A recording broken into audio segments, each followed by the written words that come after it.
오늘 말씀은 에베소서 1장 5절의 말씀입니다. 그 기쁘신 뜻대로 우리를 예정하사 예수 그리스도로 말미암아 자기 아들들이 되게 하셨으니 아멘.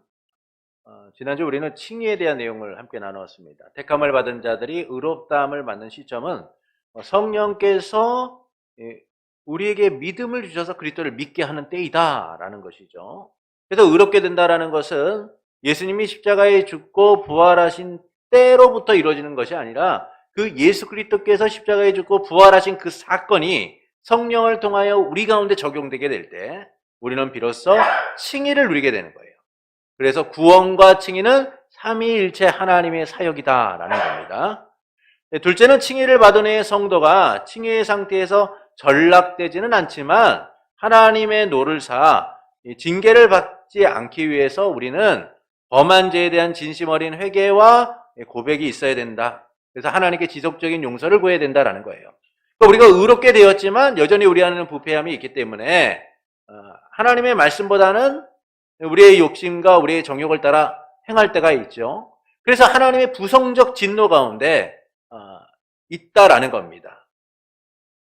그렇기 때문에 우리에게는 하나님에게 진심 어린 고백과 회개를 통하여 하나님의 용서를 구하는 일들이 나타나야 된다라는 것이죠. 세 번째는 구약시대나 신약시대나 동일하게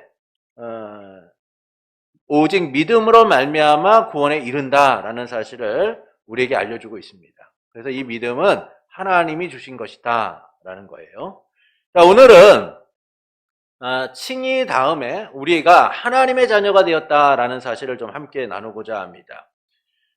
칭의와 양자됨은 이제 법적인 신분적 변화를 우리에게 말해주고 있어요.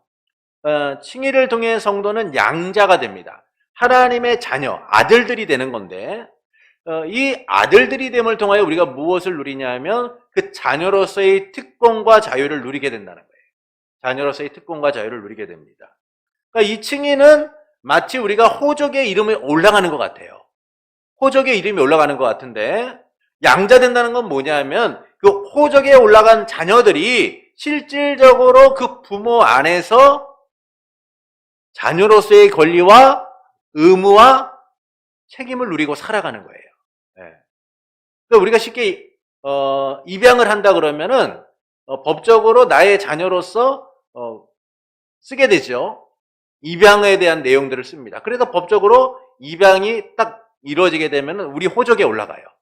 그런데 그렇다고 해서 자녀가 되느냐? 그렇지는 않죠. 법적으로는 자녀가 될 수 있을지는 모르지만 그것을 실질적으로 누리는 자녀가 되지 않으면 그 자녀라고 할 수 없는 거예요. 그런데 칭의는 마치 우리가 하나님의 을 통하여 의롭게 된 것처럼 그렇게 법적으로 호적에 올라가는 것과 같아요. 그런데 이 양자됨은 우리가 실질적인 자녀로서 그것을 누리게 되는 삶에 대하여 이야기해주고 있다는 겁니다. 그래서 우리가 이 자녀됨의 은혜가 무엇인가를 오늘 좀 이 시간을 함께 나누고자 합니다. 자, 12장 양자됨 좀 길지만 함께 읽어보시겠습니다. 하나님께서는 의롭다함을 받는 모든 사람이 그의 독생자 예수 그리스도 안에서 그리고 그를 위하여 양자됨의 은혜에 참여하는 자들이 되는 것을 허락하신다. 이로 말미암아 그들은 하나님의 자녀의 수요에 들게 되고 자녀로서의 자유와 특권을 누리게 된다. 또한 그들이 위해 하나님의 이름이 거룩하게 되며 그들은 양자의 영을 받으며 담대하게 은혜의 보좌로 나아가며 아버지라 부를 수 있으며 불쌍히 여김을 받으며 보호를 받으며 필요한 것을 공급받으며 육신의 아버지에게 징계를 받는 것처럼 징계를 받으나 그렇지만 결코 버림을 받지 않으며 구속의 날까지 인치심을 받으며 약속들을 기업으로 받는 영원한 구원의 상속자들이다. 이처럼 양자됨이란 법적인 신분적 변화를 가져와요. 이것을 통하여 우리가 무엇을 누리냐면 구원의 은혜를 누린다는 겁니다. 그것도 그냥 누리는 게 아니라 풍성히 누리게 되는 거죠. 특히 양자됨은 질적 신분의 변화를 갖고 오는 거예요. 그러니까 칭의를 통하여 우리가 의롭게 됨을 통하여 법적 신분이 변화되는데 그 변화되는 것이 우리가 실질적으로 누리게 되는 삶이 뭐냐면 양자됨인 거예요. 그래서 우리가 하나님의 자녀로서 그 자녀된 삶이 무엇인가를 풍성하게 누리게 되는 겁니다. 우리가 하나님의 아들 자녀가 되었다는 이 삶이 얼마나 놀라운가를 구체적으로 누리게 되는 거죠. 창조주이시고 구원자이시고 만유의 왕이신 하나님의 자녀가 되었다는 것이 그 자체만으로 참으로 놀라운 일이다라고 말할 수 있습니다. 만약 우리가 세상이 부러워하지 않고 조롱하는 이의 양자가 되었다면 어떨까요? 그건 형벌이죠. 그건 형벌인 거예요. 만약에 살인자가 저를 입양했다고 생각해 보시죠. 그러면 그건 형벌인 거예요.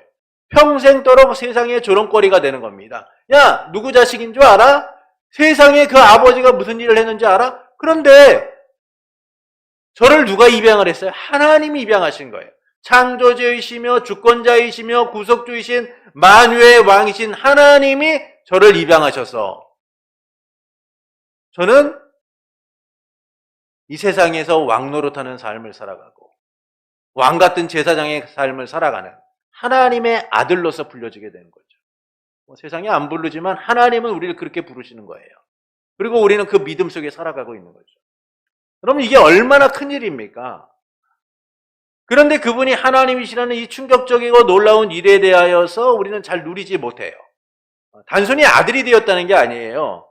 자녀가 되었다는 게 아닙니다. 하나님의 자녀로서 누릴 수 있는 모든 것들을 누릴 수 있는 축복된 삶을 살아가고 있다는 거예요. 사실 잘 안 느껴지지요. 예. 잘 안 느껴져요. 우리가 막 하나님의 아들이 되었다고 이렇게 하나님이 말씀하시는데 세상에 딱 나갔을 때 이리 오너라 그러면서 뭐 사람들이 저희가 행차를 하면 걸어가면 이리 오너라 그러면서 왕자님이 걸어가신다. 모두 머리를 숙여라 그러면서 세상 사람들이 머리를 숙이면 막 이해가 충분히 오겠죠. 근데 세상에 나가도 사람들이 우리를 갖다가 하나님의 아들들이라고 인정하지 않아요. 오히려 조롱하고 멸시하는 그런 삶 속에서 우리가 살아가죠. 그러나 하나님이 우리에게 아들이 되었다는 것은 때로는 세상적으로 실질적으로 느끼지 못하고 누리지 못하는 것처럼 우리가 느낄 수 있어요. 그러나 하나님의 아들 되었다라는 사실은 우리가 생각하지 못했던 그 하나님의 은혜를 풍성히 누리는 하나님의 보호와 인도하심을 누리는 삶을 살아가게 되었다는 겁니다.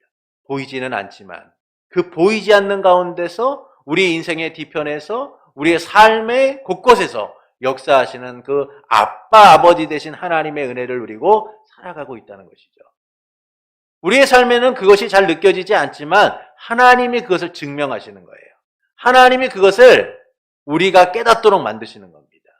그래서 우리가 하나님의 아들이 되었다는 것은 얼마나 놀라운가를 우리가 생각해 봐야 될 필요가 있어요.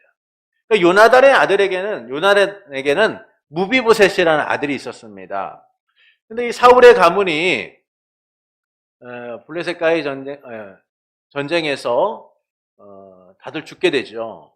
그러면서 사울의 가문이 몰락하고 하나님이 세우신 이 다윗이 왕으로서 세워지게 됩니다. 근데 그 가운데서 무비보셋이 어릴 적 도망을 가다가 유머가 안고 도망가다 그만 아이를 떨어뜨려 버린 거예요. 그래서 이 아이가 평생 다리를 절게 되는 장애를 갖게 됩니다. 생각을 해보십시오. 왕자로서 다리를 저는 것과 그 왕자로서의 삶에서 추락을 해서 다리를 저는 것은 차원이 다른 거예요. 왕자로서 다리를 저는 것은 그의 부족함을 채우고도 남을 만한 삶이 있어요. 그러나 그 왕자의 삶에서 추락을 해서 다리를 저는 이 무비보셋의 삶은 너무나 비참한 거죠. 영광을 잃어버린 삶이에요. 존귀를 잃어버린 삶입니다. 고통과 아픔이 있는 삶이죠. 그래서 이 무비보셋은 이 다리를 저는 이 장애를 가지고 사울의 가문이 몰락한 그 현실 속에서 세상 속에 대접받지 못하고 살아가요. 그냥 남의 집에 얹혀 사는 겁니다. 말이 남의 집에 얹혀 사는 것이 그 마음이 편하겠습니까? 친척 집에 가서 얹혀 사는 것도요, 부담돼요. 며칠만 같이 살아도요, 눈치 봅니다. 친구 집에 가서 며칠 동안 있는 것도 눈치가 보여요. 하물며 남의 집에 평생을 얹혀 살아야 되는 이 무비보셋의 삶이란 말할 수 없는 비참함이었을 거예요. 왕의 혈통으로 태어났지만 평민보다 못한 삶을 살아가는 무비보셋. 그런데 어느 날 다윗이 무비보셋을 찾는 겁니다. 사울의 가문 중에 누가 살아있어?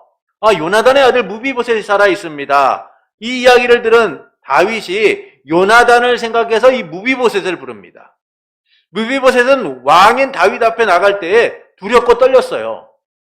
혹시 왕이 나를 죽이지는 않을까, 내 남은 인생마저도 끝내지는 않을까 두려움 속에서 왕에게 나갑니다. 그런데 다윗이 요나단을 생각해서 그 무비보셋을 왕의 식탁에서 함께 식사를 하는 자로 삼아주죠. 왕의 식탁에서 함께 식사를 한다는 게 뭐예요? 왕의 아들처럼 살아갈 수 있도록 만들어줬다는 거예요. 마치 양자와 같이 다윗은 무비보셋을 대했고, 무비보셋의 삶은 이전의 영광을 회복하는 은혜를 누립니다. 남의 집에 얹혔던 무비보셋이요, 왕이 불려서 자녀가 되는 순간 사울의 가문이 잃어버렸던 것들을 회복하게 돼요. 그래서 그는 한 집안의 가장으로서, 사울의 집안의 기둥으로서 살아가게 됩니다. 이처럼 누구의 자녀가 되느냐가 중요한 거예요. 그런데 하나님이 우리를 자녀 삼아 주셨다는 것, 그것은 말할 수 없는 하나님의 권세와 능력을 힘입는 자로 살아가게 된다는 거예요. 그래서 하나님께서 우리를 양자 삼으시고 자녀 삼으신 일은 세상의 어떤 자리보다도 더 소중하고 귀한 일이라는 거예요. 이를 생각하면서 우리는 이제 양자됨이 주는 좀 특권에 대하여 함께 좀 나누고자 합니다. 먼저 양자됨의 조건이에요. 첫 번째는, 양자됨의 조건은 하나님께서 의롭다함을 모든 받는 사람이 그의 독생자 예수 그리스도 안에서, 그리고 그를 위하여 양자됨의 은혜를 참여하는 자들이 되는 것을 허락하셨다는 겁니다.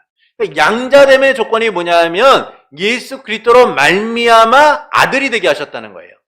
그래서 에베소 1장 5절을 함께 읽겠습니다. 그 기쁘신 뜻대로 우리를 예정하사 예수 그리스도로 말미암아 자기의 아들들이 되게 하셨으니, 하나님께서는 의롭다함을 받은 우리가 예수 그리스도로 말미암아 하나님의 아들이 되도록 만드신 거예요. 그래서 우리가 하나님의 자녀가 되는 것은 우리의 공로나 우리의 수고나 우리의 노력으로 이루어지는 게 아니에요. 우리의 결단과 선택으로 이루어지는 것이 아닙니다. 예수 그리스도로 말미암아 하나님의 아들이 되는 은혜를 누리게 되는 거죠. 이것은 하나님의 신적 작정, 곧 예정하심을 통하여 그리스도 안에서 이루어지게 되는 거예요. 이를 위해 하나님께서는 예수 그리스도 안에서 우리를 예정하시고 의롭다 하시고 부르셔서 자녀를 삼으신 거죠. 여기서 양자됨의 조건은 우리에게 있는 게 아니에요. 인간의 선택이나 인간의 의지나 인간의 결단으로 이루어지는 게 아니라는 겁니다. 전적으로 하나님의 신적 작정 가운데, 하나님의 주권적 선택 가운데, 하나님의 예정하신 가운데 이루어진다는 거예요. 그래서 하나님의 예정과 예수 그리스도의 순종, 이 대속적 변상을 통하여서 우리가 하나님의 아들들이 되는 은혜를 누리게 된다라는 것이죠. 이것은 칭의의 근거가 되신 예수님을 통하여 우리는 의롭게 되고 양자가 됨을 알려주고 있는 겁니다. 이처럼 우리가 양자가 되는 것은 전적으로 예수 그리스도로 말미암아 이루어지게 된다라는 거예요. 두 번째는 양자됨의 혜택입니다. 양자됨의 혜택. 그 혜택의 첫 번째는 자녀의 수요에 들고 자녀로서 자유와 특권을 누리게 된다라는 거예요. 요한복음 1장 12절을 함께 읽겠습니다. 영접하는 자, 곧 그 이름을 믿는 자들에게는 하나님의 자녀가 되는 권세를 주셨으니. 양자됨의 특권은 뭐냐면 하나님의 자녀의 수요 안에 든다는 거예요. 수요 안에 든다는 겁니다. 이는 예수 그리스도를 믿음으로써 주어지는데 칭의를 통해 자녀됨을 누리게 되는 거죠. 이는 단순히 하나님의 자녀의 수요에 들었다라는 것이 아니라 그 자녀로서의 자유와 특권을 누리게 된다는 거예요. 세상에 어떤 것과도 비교할 수 없는 특권을 누리는 삶을 살아가게 된다라는 겁니다. 이게 얼마나 기쁜 일입니까? 하나님의 자녀로서 하나님의 보호와 하나님의 인도하신 가운데 살아가는 인생의 삶. 그것이 바로 하나님의 자녀된 우리의 삶이라는 것이죠. 여러분, 세상의 특권도 사람들을 얼마나 기쁘게 합니까? 특권은 다른 이가 누리지 못하는 것이기 때문에요, 사람들은 그것을 자랑을 하죠. 만약 여러분에게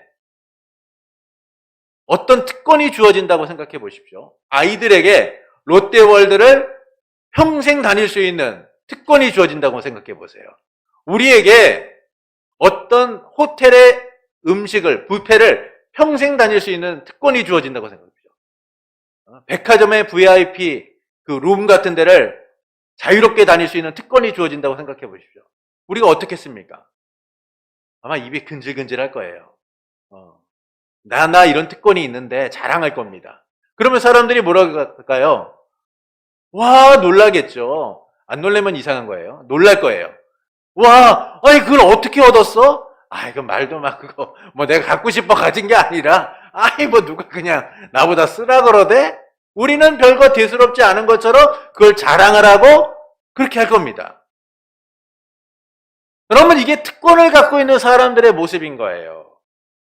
여러분, 특권을 갖는다는 것은 남들이 갖지 못한 것을 소유한 것이고 자랑할 만한 것이고 나만이 누릴 수 있는 거예요. 그런데 우리가 하나님의 자녀가 되었다는 것, 그분의 수요 안에 들어서 그분이 주신 은혜들을 누리고 살아간다는 것은요, 남들이 주지 못하는, 남들이 갖지 못한 특권을 가지고 살아간다는 것과 같은 거예요. 이 얼마나 놀라운 일입니까? 여러분, 예수를 믿지 못한 사람들은 이 특권을 누리지 못하는 거예요. 하나님이 예정하신 자들이 아니면 이 특권을 누리지 못하는 겁니다. 우리만 이 특권을 누리는 거예요. 그래서 우리가 이렇게 예배를 드리고 하나님을 찬송하고 믿음으로써 살아가는 모든 일들이 이 특권에 포함되고 있는 거죠. 그래서 하나님의 자녀의 수요에 들 뿐만 아니라 그 자유와 특권을 누린다는 이 사실만으로도 우리는 매우 놀라운 삶을 누리고 있다라고 말할 수 있습니다. 세상이 주지 못하는 가장 놀라운 특권을 갖고 있는 거예요. 하나님이 우리의 아버지가 되신다는 것. 두 번째는 하나님의 이름이 그들 위에 기록된다라는 겁니다. 하나님의 이름이 그들 위에 기록된다는 거예요. 요한계시록 3장 12절을 함께 읽겠습니다. 이기는 자는 내 하나님 성전의 기둥이 되게 하리니 그가 결코 다시 나가지 아니하리라. 내가 하나님의 이름과 하나님의 성 곧 하늘에서 내 하나님께로부터 내려오는 새 예루살렘의 이름과 나의 새 이름을 그의 위에 기록하리라. 그러면 입양이 되는 순간은 아이는 새로운 이름을 부여받습니다. 새로운 성을 부여받죠. 그 아이가 최 씨였어요. 그런데 입양이 되는 순간 그 아이는 어떤 성을 부여받습니까? 그 아버지의 성을 부여받는 거예요. 그리고 그 다음부터 그 아이는 그 아버지의 아들로서 인정받게 되는 겁니다. 그래서 어디 가서든 이야기를 하면, 특히 이 좁은 마을과 같은 그런 곳에서 아이가 입양이 되어서 내가 너희 아버지가 누구냐고 했을 때 누구입니다 라고 하면 사람들은 금세 누구누구의 아들이구나 라고 얘기해요. 누구누구의 아들. 여러분, 하나님의 이름이 우리에게 기록되었다는 것은 정말 놀라운 일이에요. 여러분, 성도, 하나님의 자녀, 하나님의 백성이라는 것은 하나님의 이름을 짊어지고 살아가는 거예요. 자녀가 부모의 이름을 짊어지고 살아가는 것처럼 하나님의 이름이 우리 가운데 기록되어서 우리가 어디를 가든지 성도라고, 그리스도인이라고 그렇게 불려지게 되는 거예요. 하나님의 이름이 우리의 이름에 기록되었다는 것은 그래서 우리가 하나님의 자녀가 되었다는 놀라운 증거인 거예요.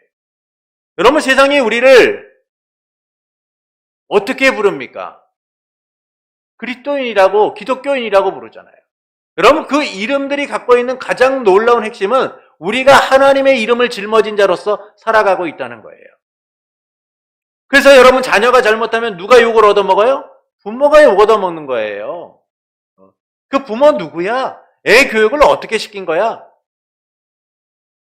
여러분, 우리가 잘못하면 당연히 누가 욕을 얻어먹습니다. 하나님이 세상에 조롱을 당하시는 거예요. 세상에 멸시를 당하시는 겁니다. 왜냐? 우리가 하나님의 이름을 짊어진 자녀이기 때문이에요. 여러분, 그렇게 부족하고 연약한데도 하나님이 그분의 이름을 우리 가운데 기록하신 거예요. 그래서 우리가 하나님의 이름을 짊어진 자로 살아가도록 만드신 거죠. 그래서 하나님께서 그들을 백성 삼으셨을 때, 하나님이 택하신 자들을 백성 삼으셨을 때 뭐라고 하십니까? 내가 너의 하나님이 될 것이다. 내가 너의 하나님이 되고 너가 나의 백성이 되고 자녀가 될 것이다 라고 말. 그것은 하나님의 이름을 짊어진 자로 살아가게 된다는 거예요. 그래서 야곱이 이스라엘이라는 이름을 갖잖아요. 그 이름이 뭡니까? 하나님과 겨루어 이긴 자다라는 거예요. 하나님의 이름을 짊어진 자로 살아가게 되는 거죠. 그래서 우리가 성도가 되고 하나님의 자녀가 되었다는 것은 하나님의 이름을 짊어진 자로서 주님과 영원히 함께하는 삶을 살아가고 있다라는 겁니다. 세 번째는 양자의 영을 받는다라는 거예요. 양자의 영을 받는다. 로마서 8장 15절을 함께 읽겠습니다. 너희는 다시 무서워하는 종의 영을 받지 아니하고 양자의 영을 받았으므로 우리가 아빠 아버지라고 부르짖느니라. 성령께서 우리 안에 자녀의 마음을 주시는 거예요. 그래서 하나님을 아빠 아버지라고 부를 수 있게 되는 거예요. 아빠 아버지라는. 그래서 아빠 아버지라고 부름을 통하여 우리가 예수 그리스도의 형상을 닮아가고자 힘쓰게 되고 생명의 성령의 법을 따라 살아가고자 하는 거예요. 왜냐? 성령께서 우리 안에 내주하셔서 자녀의 마음을 주시기 때문인 겁니다. 자녀의 마음을 주시기. 우리는 어릴 적부터 태어나서 잘 자랐기 때문에 부모한테 엄마 아빠 하는 것을 아무렇지도 않게 하죠. 그런데 우리에게 새엄마나 새아빠가 생긴다고 생각을 해보세요. 엄마 아빠라는 말이 쉽게 나오나? 안 나와요. 여러분 그 마음이 부드러워지고 그 마음이 달라지지 않는 한 그 입이 쉽게 나오지 않습니다. 여러분 그 과정이 필요하죠. 그런데 우리가 하나님을 갖다가 아버지라고 부를 수 있고 아빠라고 부를 수 있는 이 마음은 성령께서 우리 가운데 주시지 않으면 불가능한 거예요. 그래서 양자의 영, 성령께서 우리에게 자녀의 마음을 주셔서 그분이 우리 아버지구나 라고 고백하도록 만드시는 거죠. 그래서 우리는 아버지라고 부를 수 있는 거예요. 너무나 자연스럽게 옛날부터 우리의 아버지셨던 것처럼 하나님 아버지, 아버지 저 좀 살려주세요. 아버지 저 좀 도와주세요. 라고 고백할 수 있는 거죠. 그래서 자녀의 특권은 양자의 영을 받는다라는 거예요. 그래서 하나님을 아버지라고 부를 수 있게 된다라는 거예요. 네 번째는 담대하게 은혜의 보좌로 나아간다는 거예요. 담대하게 은혜의 보좌로 나아간다. 히브리서 4장 16절을 함께 읽겠습니다. 그러므로 우리는 긍휼하심을 받고 때를 따라 돕는 은혜를 얻기 위하여 은혜의 보좌 앞에 담대히 나아갈 것이니라. 은혜의 보좌 앞에 담대히 나아간다는 거예요. 하나님의 자녀가 되어서 은혜의 보좌로 나아간다. 이것은 예수 그리스도의 십자가의 죽으심이 없이는 불가능한 겁니다. 그러니까 인간이 범죄함을 통하여 하나님과 우리 사이에는 건널 수 없는 강이 생긴 거예요. 막힌 담이 생긴 겁니다. 이것은 우리의 힘으로 무너뜨릴 수도 없고 쉽게 건널 수도 없어요.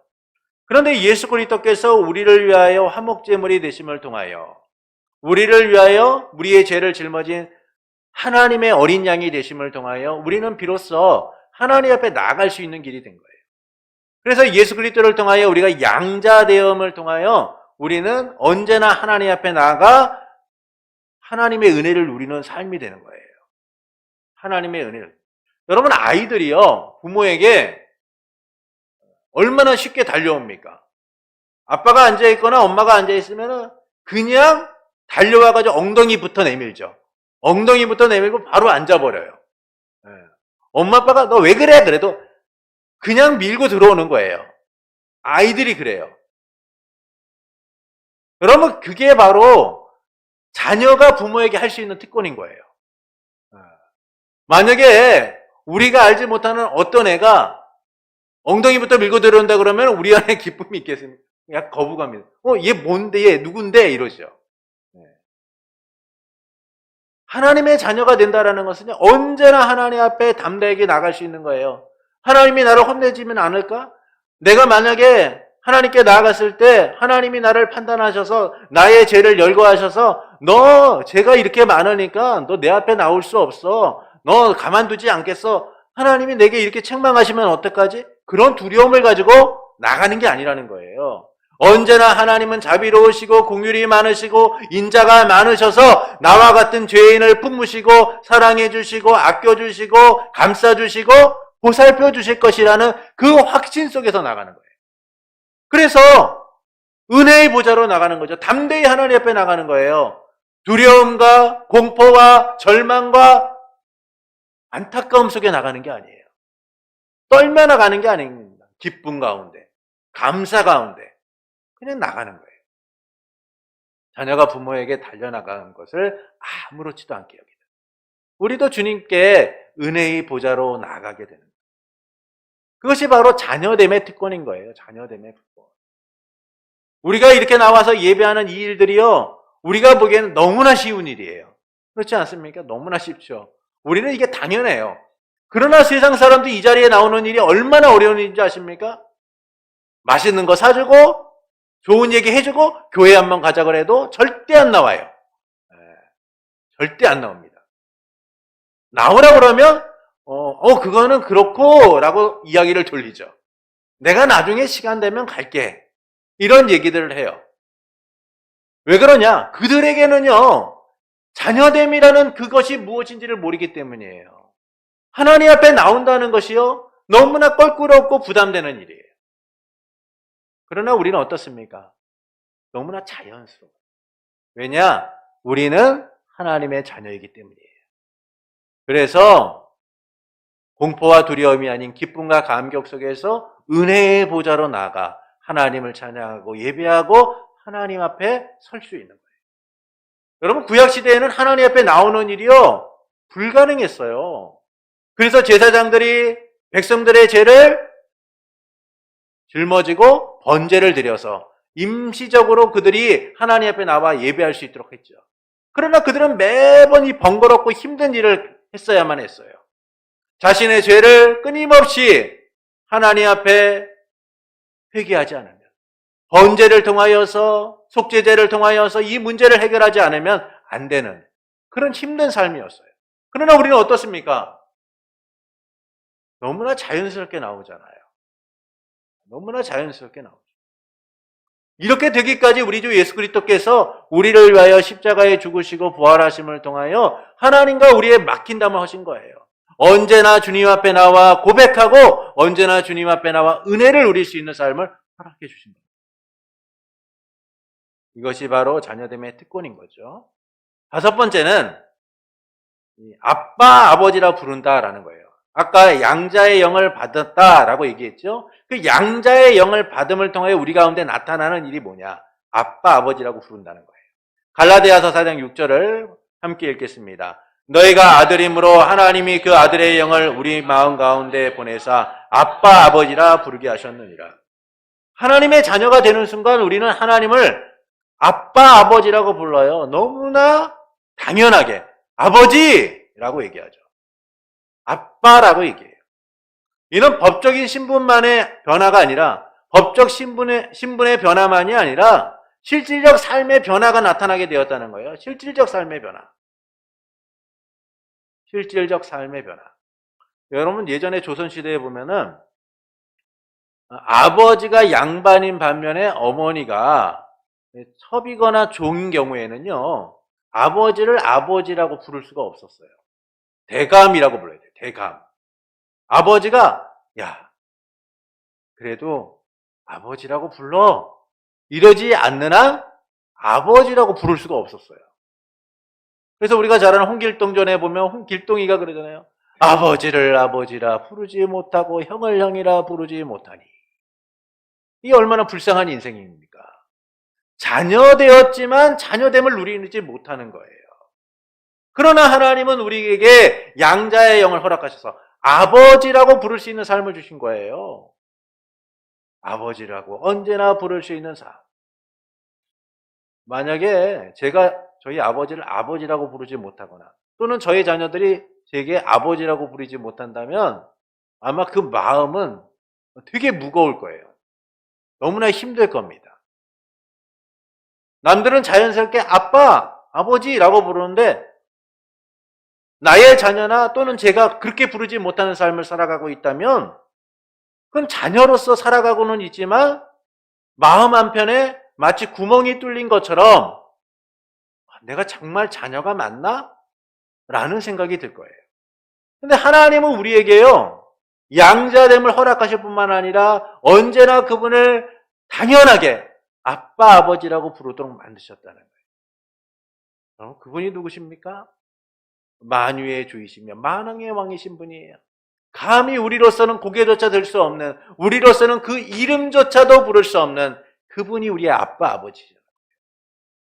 이게 얼마나 놀라운 일입니까?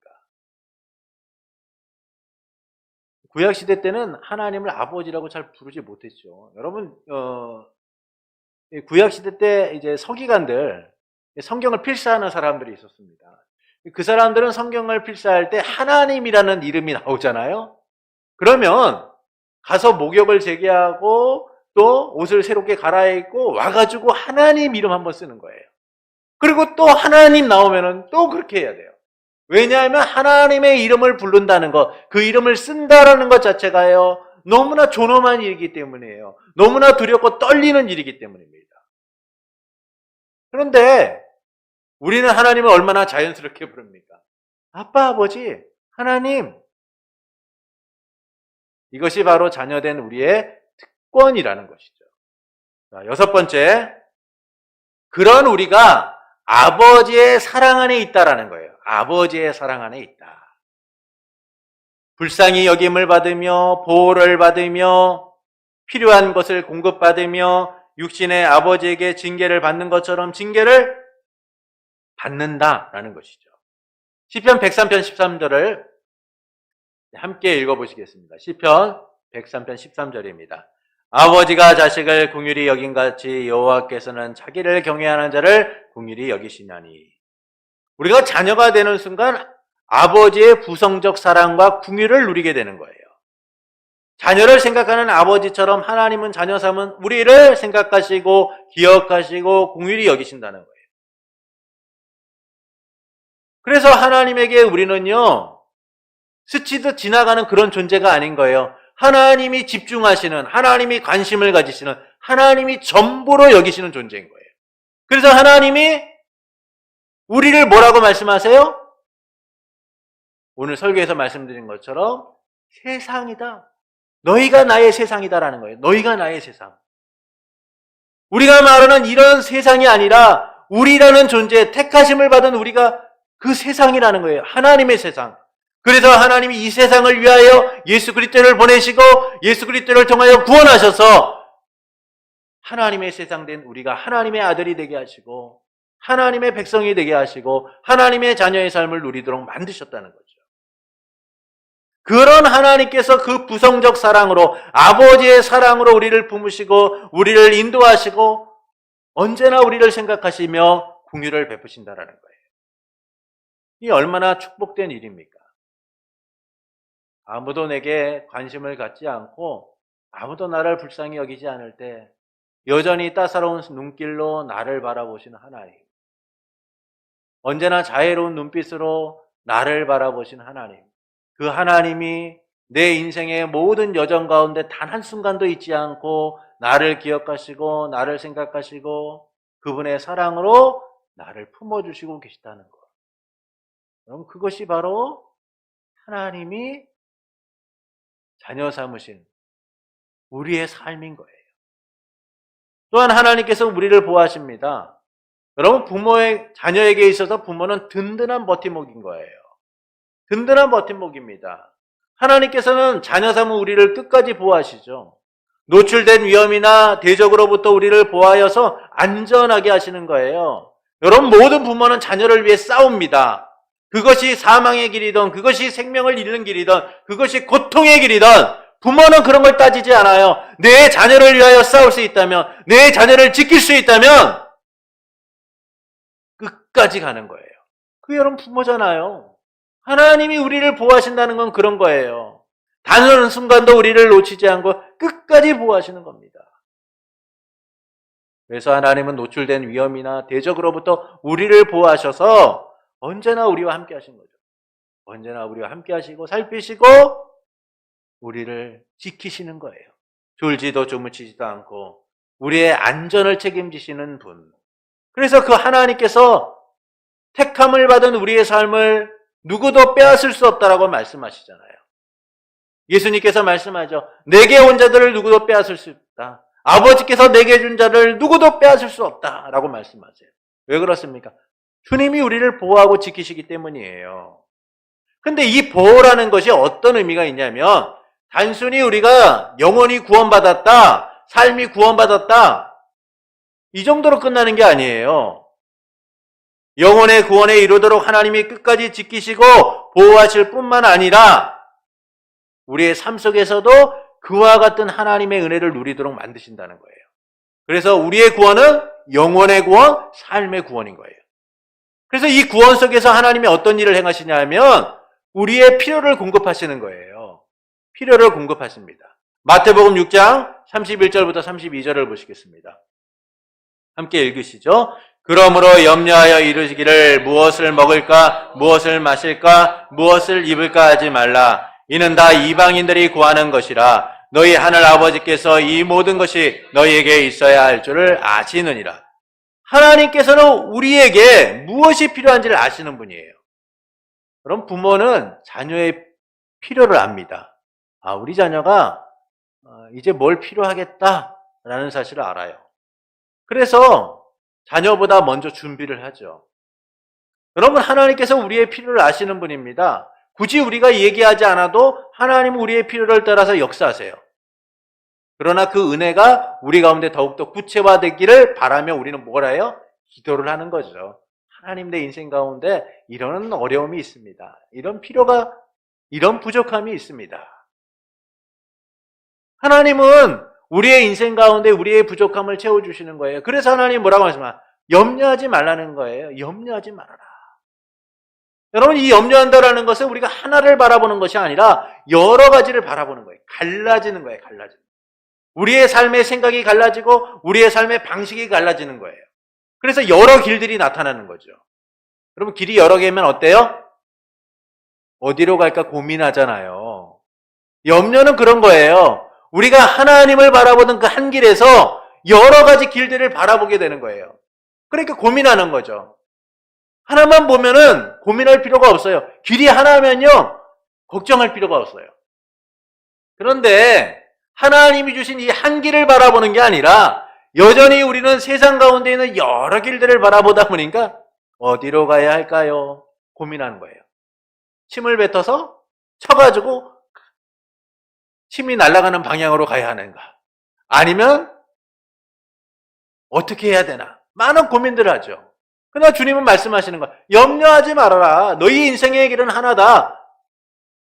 하나님께서 책임지신다. 라고 말씀해 주고 있어요. 그래서 우리는 세상의 염려가 아니라 하나님이 우리에게 허락하신 그 길을 바라보며 살아가는 거예요. 왜냐? 그분이 우리의 아버지시기 때문이다라는 겁니다. 아버지. 만약 어린 자녀가 오늘도 무엇을 먹을까 마실까를 걱정하고 염려하고 매일같이 그런 것을 이야기한다고 생각해 보십시오. 아마 부모가 화를 내도 몇 번을 할 거예요. 걱정하지 마, 내가 알아서 줄 텐데 뭘 그렇게 먹고 뭘 해야 될지 고민하고 그래. 그런 얘기할 겁니다. 너는 신경 쓰지 말고 너 할 일이나 해. 내가 알아서 먹여줄 텐데, 내가 알아서 저녁 차려줄 텐데, 그런 얘기를 할 거예요. 여러분, 이처럼 우리도 세상적인 염려로 고민할 필요가 없는 거예요. 하나님이 우리 가운데 책임져 주십니다. 하나님이 우리의 필요를 공급하십니다. 하나님이 우리의 길을 인도하시는 거예요. 광야 같은 우리의 인생 가운데, 기근을 만난 것 같은 우리의 인생 가운데, 삶에 굽이치는 삶 속에서 하나님이 우리의 길을 인도하세요. 여러분, 이스라엘이 40년 동안 광야 생활을 합니다. 근데 그 광야 생활 동안 그들이 한 일이 뭐가 있어요? 그냥 하나님이 가라는 대로 간 거예요. 낮에는 구름 기둥, 밤에는 불 기둥으로 인도하시는 하나님. 근데 그들이요, 하나님이 먹이시고 입히시고 목마름을 해결하심에도 불구하고 불평을 하잖아요. 왜 불평합니까? 염려하니까요. 염려하니까. 길이 이런데 어떻게? 물이 없는데 어떻게? 고기가 없는데 어떻게? 염려하니까 불평이 늘고 원망이 늘고 하나님이 주신 삶을 온전히 누리지 못하는 거죠. 그러나 그때마다 하나님은 그들의 필요를 공급해 주시는 거예요. 그들의 필요를 공급하셔서 그들의 삶을 40년 동안 인도하시는 거예요. 여러분, 우리 인생의 길도 마찬가지입니다. 하나님의 인도하심 속에서 우리가 살아가고 있는 거예요. 그냥 되어지는 것은 아무것도 없습니다. 하나님이 지금까지 우리를 인도하셨고, 하나님이 지금까지 우리를 이끌어 가시고, 하나님이 우리의 필요를 채워주셨기 때문에 그때는 못 살 것 같아요. 그때는 죽을 것 같아요. 그때는 안 될 것 같아요. 그러나 세월이 지나 보면 하나님이 이렇게 책임지셨구나 라는 사실을 우리는 알게 되는 거죠. 그것이 바로 하나님이 우리의 인생을 이끌어 가시는 방식인 거예요. 여러분, 세상처럼 분주하게 먹고 마시고 입을 것을 그래서 염려해서는 안 돼요. 하나님이 우리의 필요를 공급하시고 자녀된 우리의 삶을 끝까지 지키시니까요. 그래서 그분 안에서 우리는 채워지는 은혜, 부족함이 채워지는 은혜를 누리며 살아가게 되는 겁니다. 그러나 이런 양자의 은혜는 영화로운 특권과 자유만이 있는 게 아니에요. 하나님께서 내리시는 징계도 포함되는 거예요. 그것은 우리의 죄로 인하여서 하나님의 부성적 진노 가운데 있기 때문입니다. 부성적 진노 가운데 있기 때문이죠. 그래서 히브리서 12장 6절부터 8절은 이렇게 말씀합니다. 히브리서 12장 6절부터 8절입니다. 우리 말씀을 함께 읽겠습니다. 주께서 그 사랑하시는 자를 징계하시고 그가 받아들이시는 아들마다 채찍질하심이라 하였으니 너희가 참음은 징계를 받기 위함이라. 하나님이 아들과 같이 너희를 대우하시나니 어찌 아버지가 징계하지 않는 아들이 있으리요. 징계는 다 받는 것이오늘 너희에게 없으면 사생자여 친아들이 아니니라. 이처럼 하나님은 자녀에 대하여 침묵하거나 방관하지 않으세요. 부성적 진노를 통하여 부성적 징계를 행하시는 겁니다. 이를 두고 어떤 이들은 하나님의 징계를 특권이 아닌 형벌이다라고 말하는 이들도 있어요. 그러나 여러분, 하나님의 징계는 부성적 사랑을 통하여 비롯되는 거예요. 여러분, 제가 제 자녀를 사랑하기 때문에 그 잘못에 대하여 책망하고 그 잘못에 대하여 지적하고 그 잘못에 대하여 분노하죠. 제 자녀가 아니면 한삽할 필요가 없는 거예요. 아니, 제 인생의 그 중요한 시간들을 내 자녀가 아닌 자들을 위하여 제가 허비할 이유가 무엇이 있겠느냐라는 거예요. 길에 지나가는 아이들이 어떤 일을 하든 제가 그 아이들에 대하여 분노하고, 야, 이놈들아, 니들 그렇게 살면 안 되지, 너희도 그렇게 살면 안 되는 거야 라고 할 이유가 없는 거죠. 요즘엔 그랬다간 또 맞을 수 있으니까 제가 잘 피해 다닙니다. 요즘 애들은 그런 얘기를 또 싫어하잖아요. 여러분, 나의 자녀이기 때문에 제가 분노해요. 제가 가르치고 제가 또 이야기를 하는 거죠. 여러분, 하나님이 우리를 징계하지 않으신다면 우리는 그분의 자녀일 수가 없는 거예요. 하나님이 우리를 사랑하시기 때문에 징계하시고 하나님이 우리를 사랑하시기 때문에 언제나 우리에 대하여 말씀하시는 거죠. 제발 좀 잘 살아라. 성도답게 살아라. 여러분, 성경에 나오는 있는 말씀들을 보십시오. 주님이 우리에게, 야, 너희 그렇게 잘 살고 있으니까 괜찮아. 너희 그렇게 살면 다 되는 거야 라고 말씀하시나요? 성경은 끊임없이 이렇게 좀 살면 어떻겠니? 너희는 좀 이렇게 해야 되지 않겠니? 라고 주님이 끊임없이 말씀하세요. 근데 그 말씀들이요, 이렇게 하라예요. 하나님이 명령하시는 바예요. 왜 주님이 우리에게 그렇게 말씀합니까? 그렇게 피곤한 이야기를 왜 우리 가운데 그렇게 말씀하실까요? 아버지의 사랑으로 우리를 품으시기 때문이에요.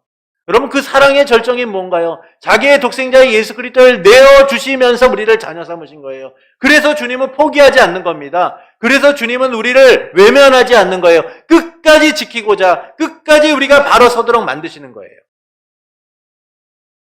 그래서 우리 믿음의 선배들이 잘못했을 때 하나님이 그들을 그냥 내버려 두십니까? 아니에요. 때로는 혹독해요. 때로는 하나님의 진노가 너무나 끔찍할 정도예요. 그럼에도 불구하고 하나님이 그 진노를 통하여 그들을 하나님의 자녀로서 살아가도록 만드는 거죠. 성장시키는 거예요. 그래서 하나님이 뭐라고 말씀합니까? 진노가 없는 자녀는 버림받은 자녀와 같다는 거예요. 아들이 아니라는 거예요. 그래서 우리는 이 하나님의 부성적 징계가 자녀인 우리에게 유익이라는 사실을 기억해야 돼요.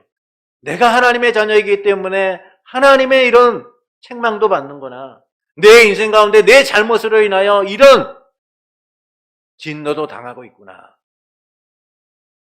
여러분, 그것이 바로 하나님의 자녀이기 때문에 주는 특권이에요. 근데 이 진노를 통하여 하나님이 우리를 버리시고자 하시냐? 그게 아니라는 거예요. 하나님이 우리에게 진노를 주시고 때로는 책망을 하시고 때로는 우리에게 그것을 깨닫게 하시는 모든 과정은 하나님의 택한 백성, 자녀 삼은 우리를 자녀답게 살아가도록 하시기 위해서예요. 그래서 하나님의 부성적 진노는 우리를 아버지의 사랑으로 이끄는 거예요. 내 아버지께서 이렇게 나를 사랑하셨구나. 나는 주님을 포기하고 내 마음대로 살아가려고 했지만 그러나 주님은 끝까지 나를 포기하지 않고 나를 붙들고 지금까지 오셨구나라는 사실을 알게 하는 거예요. 그래서 하나님의 진노는 하나님의 사랑을 기반으로 한다라는 사실을 우리가 알고 하나님의 자녀로서의 그 특권을 누리는 이들이 되어야 됩니다. 로마서 1장에 보면은 하나님이 버리시기로 한 자들에 대한 얘기가 나와요.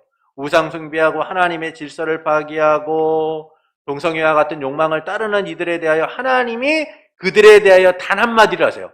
부끄러운 욕심에 내버려 두었다. 내버려 두었다는 거예요. 야, 니들 어떻게 살든 난 관심이 없어. 야, 너희는 내 자녀 아니야. 나는 너희에게 상관하지 않아. 그래, 니들 마음대로 살아봐. 니들의 그 살아온 삶들이 너희의 인생의 짐이 되고 너희의 인생의 죄를 쌓아 내 심판의 진노를 감당할 수 없게 만들 거야. 하나님이 그렇게 택함받지 않는 자들을 그렇게 말씀합니다. 부끄러운 욕심에 내버려 두었다. 하나님 우리를 그렇게 내버려 두지 않죠. 택한 자들을 끝까지 포기하지 않고 사랑하시는 주님. 그 주님이 우리와 함께 하시는 거예요. 그리고 이렇게 말씀합니다. 자, 다음 장 넘겨주시죠. 우리 함께 읽겠습니다. 그러나 절대 버림을 받지 않으며 구속의 날까지 인치심을 받으며 약속들을 기업으로 받는 영원한 구원의 상속자들이다. 여러분, 징계를 받지만 우리의 양자됨이 취소되지 않는 거예요. 중단되지 않습니다. 구속의 날까지 하나님은 우리를 지키셔서 영광스러운 기업을 누리게 하신 거죠. 양자됨을 확정하시고 그것을 정하셔서 단 한 번에 이루셔서 하나님의 구속의 은혜를 누리게 하는 거예요. 그래서 우리를 뭐라고 얘기합니까? 상속자다라고 얘기해요. 유업을 이을 자다라고 얘기하는 거예요. 그래서 우리는 자녀됨을 잃는 게 아닙니다. 하나님의 그 사랑을 통하여 그 자녀로서의 삶을 풍성히 누리게 되는 것이죠. 에베소서 4장 30절은 이렇게 말씀합니다. 하나님의 성령을 근심하게 하지 말라. 그 안에서 너희가 구원의 날까지 인치심을 받았느니라. 자녀된 우리에게 이렇게 말씀하는 거죠. 아버지를 근심하게 하지 말아라. 하나님은 너희의 삶을 보증하셨다.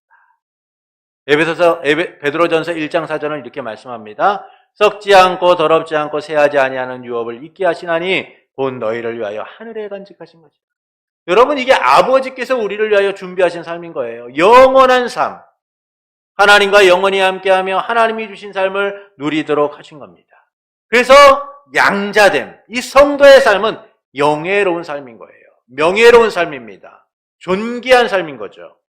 우리는 하나님의 자녀로서 이 영광스러운 삶을 누리고 하나님의 은혜 가운데 머물러 있는 거예요. 하나님께서는 우리에게 양자의 영을 주셔서 아빠, 아버지라고 부르게 하시고 그 삶을 보호하시고 함께 하시며 역사하고 계신 거죠. 그리고 아버지의 사랑으로 때로는 우리의 어긋난 삶을 징계하셔서 바르게 서도록 하시고 하나님이 약속하신 그 구원의 영원한 상속을 누리도록 만드신다라는 겁니다. 그래서 우리는 자녀 삼으신 은혜에 감사하며 자녀답게 살아가는 이들이 되어야 되는 거예요. 우리 핵심 요약 보시겠습니다. 자녀로서의 자유와 특권을 누리게 된다. 하나님을 아빠, 아버지라 부르게 된다. 약속들을 기업으로 받는 영원한 구원의 상속자들이다. 이것이 바로 양자됨을 통하여 우리가 누리게 되는 특권이고 자유입니다. 이 자유 속에서 하나님의 아버지 되심을 날마다 누리고 자녀다운 삶을 살아가는 복된 성도가 되기를 예수님의 이름으로 축원합니다.